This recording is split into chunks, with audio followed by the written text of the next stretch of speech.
IPL చరిత్రలో RCB జట్టు వరుస ట్రోఫీలతో ప్రేక్షకుల మధ్యలో చెరగని ముద్ర వేసింది. మాటల యుద్ధంతో హోరాహోరీగా సాగిన ఐపీఎల్ ఫైనల్లో గుజరాత్ జట్టు ఆర్సీబీ చేతిలో పరాభవాన్ని ఎదుర్కొంది. టాస్ గెలిచి గుజరాత్ ను బ్యాటింగ్ ఆహ్వానించిన ఆర్సీబీ పక్కా ప్రణాళికతో ముందుకు దూకింది.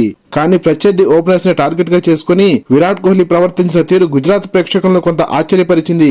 ఈ సీజన్ లో అద్భుతంగా ఆడుతున్న సాయి సుదర్శన్ 12 పరుగులు మరియు శుభ్మన్ గిల్ 10 పరుగుల స్వల్ప స్కోర్ గా అవుట్ అవడం గుజరాత్ గెలుపు ఆశలు సన్నగిల్లాయని చెప్పాలి. ఆ జట్టు బ్యాటర్ వాషింగ్టన్ సుందర్ అజేయంగా 50 పరుగులు చేసి ఒకవైపు పోరాడగా మిగతా బ్యాటర్స్ అందరూ కూడాను ఆర్సీబీ బౌలర్స్ క్రమశిక్షణ ముందు తలవంచక తప్పలేదు.